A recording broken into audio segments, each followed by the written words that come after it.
The chains hit the stone floor like thunder. Every noble in the grand auction hall of Valdris flinched. Every noble. Except her. Princess Seraphina of the Ashblood line stood perfectly still in the front row, her golden dress catching the torchlight like a dying flame. Her hands were folded. Her chin was raised. Her blue eyes, the color of winter ice, did not blink. But inside she was breaking. "Lot number 47, the auction master called out, his voice slick as oil on water. 2 warriors of the Ironville pack. Captured in the northern raids. Strong, unbroken, and very entertaining." Laughter rippled through the hall. Seraphina did not laugh. She watched as 2 men were dragged forward by iron chains, both kneeling on the cold marble steps, heads bowed, wrists bound. Their backs were straight despite the chains. Their jaws were set despite the humiliation. Warriors, even on their knees, she recognized them. Cale and Damon, the twin generals of the Ironville pack, her heart twisted like a knife. 6 months ago, these same 2 men had escorted her safely through enemy territory when her own kingdom's soldiers had abandoned her. They had asked nothing in return. They had bowed to her not because she was royalty, but because they respected her. And now they were being sold like cattle. Starting bid 500 gold coins, the auction master announced with a grin that made Seraphina's skin crawl. The nobles raised their paddles eagerly. She felt sick. People called Princess Seraphina many things: half-blood, cursed child, the king's shame. Her mother had been a commoner, a healer woman from the southern villages who had somehow captured the heart of King Aldrich. When she died giving birth to Seraphina, the king had never forgiven the child for surviving. Seraphina grew up in the palace like a ghost. Present but invisible, royalty on paper, forgotten in practice. She had no pack bond. The wolves of Valdris had never accepted her because her blood was mixed. She had no magic, or so everyone believed. She had no allies, no supporters, no one who stood in her corner. What she had was silence, and silence, she had learned, was its own kind of power. While other noble daughters learned to flirt and gossip, Seraphina learned to watch, to read rooms, to notice the things people tried to hide. She noticed, for example, that the auction master, Lord Mervyn, had a scar on his left hand that he always covered with his glove, a burn mark, the kind left by dark magic. She noticed that 3 of the highest-bidding nobles tonight were whispering to each other in a pattern, coordinated bids, not competitive ones. And she noticed that the king, her father sitting elevated on his golden throne above the auction floor, had not looked at her once tonight. As usual, 800 gold. A fat noble in a red coat called out. 900. Another answered. The bidding climbed. The chains on Cale and Damon clinked as they shifted on their knees. Cale, the older twin, raised his eyes briefly and scanned the crowd. His gaze found Seraphina. Something passed between them. Recognition. A silent plea buried under years of warrior pride. She gave the smallest nod. "I see you," her eyes said. "I haven't forgotten." The doors at the back of the hall exploded open. Not dramatically, no one kicked them. They simply opened, as if the very air had decided to move out of the way. And then he walked in. King Selim Nightborn of the Blackthorn Kingdom, the most feared alpha in the known world. He was tall, impossibly so, with dark hair, and eyes the color of a storm that hadn't decided whether to destroy everything yet. He wore no crown. He didn't need one. The crown was in the way he moved, slow, certain, like a predator who had never once questioned whether he was the most dangerous thing in any room he entered, because he always was. The nobles scrambled, paddles lowered, backs straightened. 2 lords actually knocked over their chairs trying to bow. Even King Aldrich, Seraphina's father, shifted uncomfortably on his throne. Selim Nightborn did not bow to anyone. He walked through the hall like he owned it, which, technically, he did. The auction house of Valdris operated under Blackthorn Treaty. Everything here was, in some way, his. He took a seat to the side, not in the bidding area, but elevated, observing, like a judge who hadn't decided the verdict yet. His dark eyes swept the room, and stopped. On her, Seraphina felt it like a hand around her throat, not threatening, just inescapable. His gaze was the kind that didn't let go. She met it, did not look away. Most people, lords, generals, kings, dropped their eyes when Selim looked at them directly. It was instinct, submission, the wolf hierarchy running through their blood. Serafina's blood didn't carry that hierarchy. She held his gaze for 3 full seconds. Then slowly, deliberately, she turned back to the auction. Behind her, she heard a low sound, almost like a growl, quickly swallowed. She didn't turn around. 1,000 gold coins, Lord Mervyn's assistant called. Do I hear 1,100? The hall had recovered from Selim's entrance. The bidding resumed, though more nervously now. Serafina stood, quietly, without announcement. Princess Serafina, Lord Mervyn said, blinking. His smile was the kind that didn't reach his eyes. Are you bidding? Every head turned. She felt their stares like needles, the half-blood princess, the cursed girl, the king's forgotten daughter. No, she said. Her voice was calm, completely calm. The kind of calm that comes not from peace, but from having already decided something. I am not bidding, she continued. I am stopping the auction. Silence, pure, total, disbelieving silence. Lord Mervyn laughed. It was not a kind laugh. I'm sorry, princess. You cannot stop a legal auction. These warriors were captured under the Valdris War Code. They are property of... They are not property, Serafina said, still calm, still quiet. They are General Kale and General Damon of the Ironville Pack. 6 months ago, they protected a member of the Valdris royal bloodline, me, at risk to their own lives. Under the Royal Protection Clause, Article 7 of the Ancient Accords. She reached into the fold of her golden dress and produced a rolled parchment. Any warrior who has protected royal blood cannot be sold, traded, or enslaved. Their service creates an automatic debt of honor, which means... She walked forward, slowly, deliberately, every step echoing. These men are not yours to sell, Lord Mervyn. They belong under royal protection. My protection. She placed the parchment on Lord Mervyn's podium. He stared at it. His face went from amusement to confusion to something that looked very much like fear. Above them all, on his golden throne, King Aldrich, her father, slowly stood. His crown slipped. He caught it barely with shaking hands, because he had written that law 30 years ago, and he had never, not once, imagined his forgotten daughter would use it. The hall erupted. The chaos lasted exactly 4 minutes.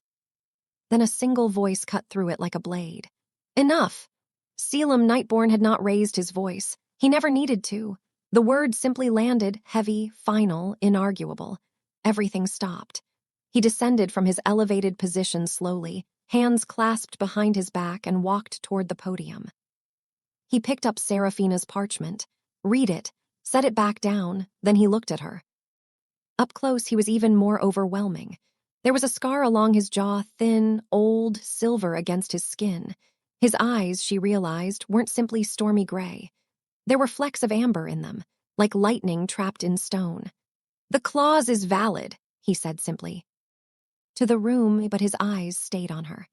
The warriors are released under Princess Serafina's royal protection. Lord Mervyn, the auction is concluded. Lord Mervyn sputtered. Your Majesty, with respect, this hall operates under my treaty, Selim said softly. Would you like to argue with me about my own treaty, Lord Mervyn? Silence. Lord Mervyn sat down. Selim turned back to Serafina. Something moved in his expression, just a flicker. There and gone before she could name it. That was either very brave, he said quietly, low enough that only she could hear, or very foolish. Most brave things look foolish at first, she answered. The amber in his eyes sparked. You'll ride with my convoy tonight, he said. It was not a question. Valdris is no longer safe for you. Your father's allies will make sure of that. She wanted to refuse. Every instinct told her to refuse. But she looked up at her father's throne, where King Aldrich had sat back down, his expression cold and calculating in a way that made her stomach drop, and she understood. Selim was right. She had just humiliated powerful men in a very public room. Fine, she said. But the warriors come with me. Selim glanced at Kale and Damon, still kneeling, chains now being removed by Selim's own guards. Obviously, he said, like it had never been a question. The Blackthorn convoy moved through the night like a dark river. Serafina sat in a carriage that was too large and too silent, watching the torchlit forests of Valdris disappear behind her. Kale and Damon rode outside, freed, armed with basic weapons Selim's guards had provided, their dignity quietly restored. She hadn't expected that. She hadn't expected any of this. The carriage door opened, and Selim stepped in. She raised an eyebrow. Do Alpha Kings usually share carriages with princesses they've just met? Do princesses usually memorize 600-year-old legal clauses? He countered, settling across from her. A pause. Touché, she said. He studied her with that unnerving directness. Where did you find that parchment? The Palace Library, sub-level 3. Most people don't know it exists. Most people, he said slowly, don't spend their evenings in palace sublibraries. Most people have other places to be. Something softened in his face, barely perceptible. You've been alone a long time. It wasn't a question. She didn't answer it like one. Haven't you? She said instead. The amber flickered in his eyes again. He looked away, first time he'd broken eye contact since he'd met her, and stared out the carriage window at the passing dark. Get some sleep, princess, he said quietly. We reach Blackthorn by dawn. She leaned her head against the carriage wall and closed her eyes. She didn't sleep, and from the quality of the silence across from her, steady, aware, watchful, neither did he. Blackthorn Castle rose from the mountain like something that had always been there, like the mountain had grown around it, not the other way around. Black stone. Towers that disappeared into low clouds. Gates that opened with a sound like the earth itself exhaling. It was the most beautiful thing Serafina had ever seen.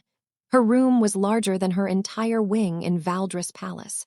A fire burned in the hearth. Dark tapestries covered the walls. On the desk, someone had left a book. She picked it up. The Ashblood Prophecy, Origins and Fulfillment. Her blood went cold. Ashblood. Her family name. Her mother's name, the commoner healer. Except, she opened the book with shaking hands. The Ashblood line does not begin in the southern villages, the first page read. It begins in the First Age, with the healer queen, the only being in recorded history to carry both wolf magic and elemental power simultaneously. Her line was scattered after the Great Curse, hidden among commoners for their protection. But the blood does not stay hidden forever. Serafina sat down slowly. The Ashblood heir will emerge in a time of chains. She will speak a truth that silences a hall. She will carry the power to break the eternal curse, or become its final victim. She closed the book. The eternal curse. Every child in every kingdom knew that story. Centuries ago, a dark sorcerer had placed a curse on the Blackthorn line. Every alpha king of Blackthorn would slowly lose their humanity, would become more beast than man, would eventually lose themselves entirely to the wolf. King after king had fallen to it. Selim was the last.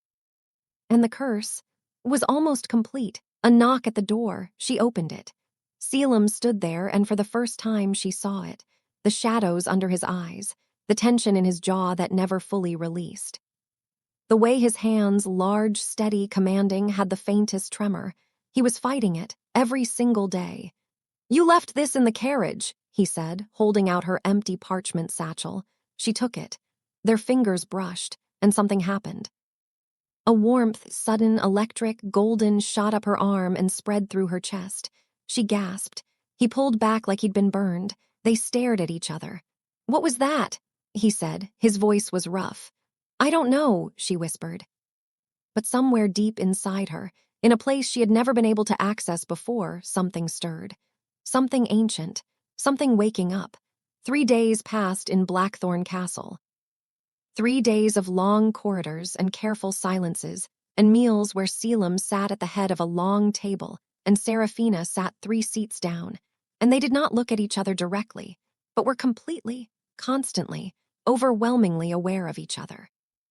Kale and Damon had been given quarters and roles in the castle guard, Selim's doing quietly.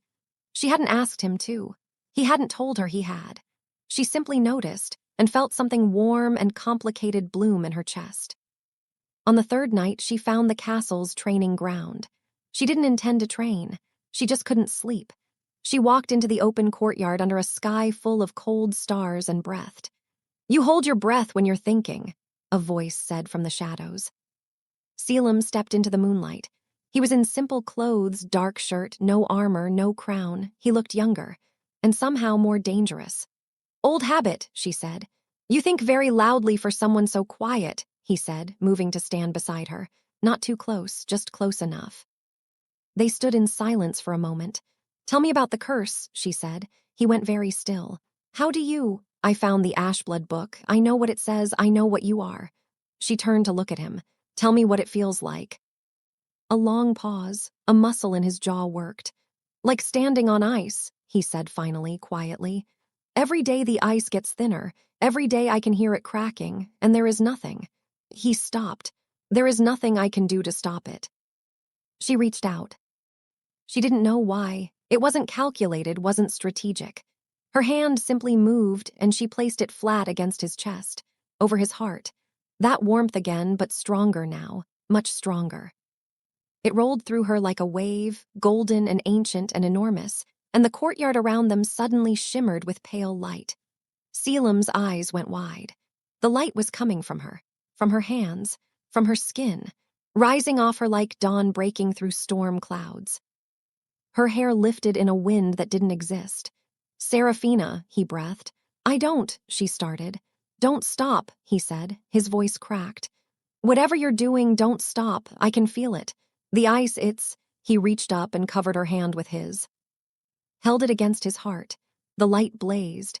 And in the courtyard of Blackthorn Castle, under a sky full of stars, Princess Seraphina of the Ashblood line finally understood what she was. She was the healer. The one the prophecy had promised. The only one who could save him. It should have been a beginning. Instead, it became a trap. Lord Mervyn had not forgiven his public humiliation. And Lord Mervyn, it turned out, was not simply an auction master. He was the dark sorcerer's last living descendant, the one who had maintained the eternal curse for generations. And he had followed them to Blackthorn. Seraphina woke to the sound of screaming. She ran into the corridor and found Selim's guards unconscious, a dark mist creeping along the floor like living shadow. She followed it, downstairs, into the great hall, where Selim was on his knees. He wasn't chained. He didn't need to be. The curse, activated, weaponized, turned up to its maximum force by whatever dark ritual Mervyn had performed, was tearing through him from the inside. His eyes had gone fully black. His hands were pressed to the stone floor, claws extended, his whole body shaking with the effort of not losing himself completely. Mervyn stood above him, glowing with shadow power, smiling. "The last Blackthorn king," Mervyn said. "Your line ends tonight." "It does not," Seraphina said from the doorway. Mervyn turned. His smile didn't waver. "The half-blood princess, how touching, come to watch him fall. Come to finish what I started 3 days ago," she said. She walked forward. Mervyn raised his hand, shadow magic coiled around it like a serpent, ready to strike. She did not stop walking. "You carry healer magic," Mervyn said, and now there was something in his voice, the first edge of uncertainty. "You cannot fight with healing." "You're right," she said. She knelt beside Selim. Right there on the floor of the great hall, in full view of Mervyn and his shadows, she knelt and put both hands on Selim's face.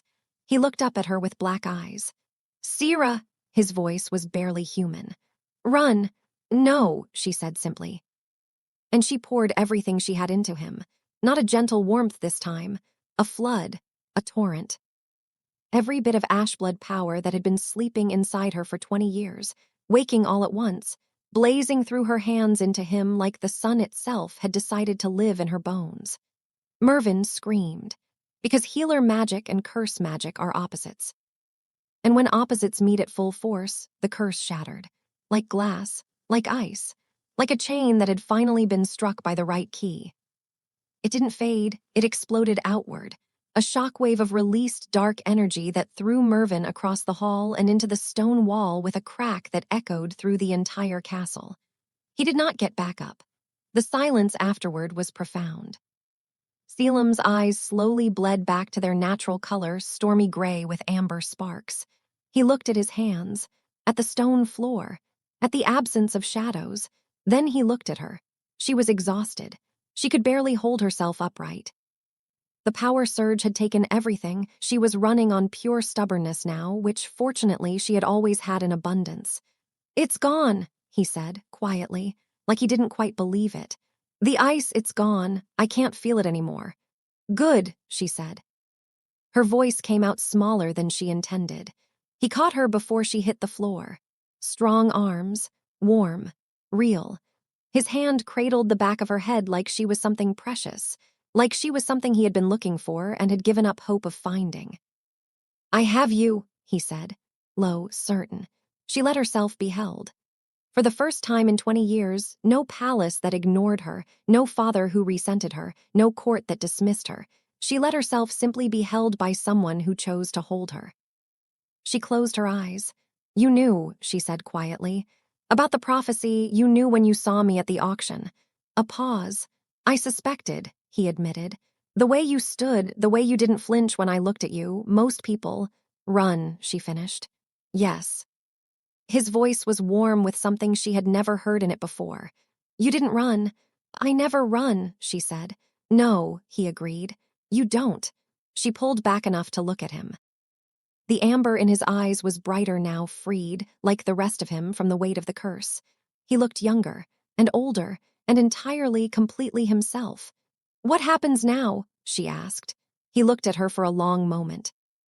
The great hall was silent around them. Dawn light was beginning to creep through the high windows, pale gold, gentle, new. "Now," he said, "I would like to ask the princess of the Ashblood line if she would consider staying in Blackthorn, not as a ward, not as a symbol." A pause. The Alpha King, the most feared ruler in the known world, looked, for just a moment, uncertain. As herself, simply as herself. She felt something bloom in her chest, warm and stubborn and alive. "I'll consider it," she said. The corner of his mouth, that serious, guarded, rarely moved mouth, curved. It was the first time she had seen him smile. It was, she decided, absolutely devastating. In the corridors above, Cale and Damon stood guard at the hall doors, and when they heard nothing but silence from within, they exchanged a glance. Damon raised an eyebrow. Cale shook his head slowly, a smile pulling at his scarred face. The half-blood princess who had walked into a slave auction with a 600-year-old legal clause and walked out with 2 freed generals, the attention of the most powerful king alive, and the beginning of a destiny she hadn't known she carried. Some people, Cale thought, were not meant to be forgotten. Some people were simply waiting for the right moment to be found. And in the great hall of Blackthorn Castle, as dawn broke gold through ancient windows, a king who had spent his entire life defined by a curse he couldn't escape finally, breathed free. Because of a girl no one had ever bothered to look at. Who had been extraordinary all along. Sparkles the end sparkles, the most powerful magic in any world is not the kind that destroys. It is the kind that chooses to stay, and in staying, sets everything free.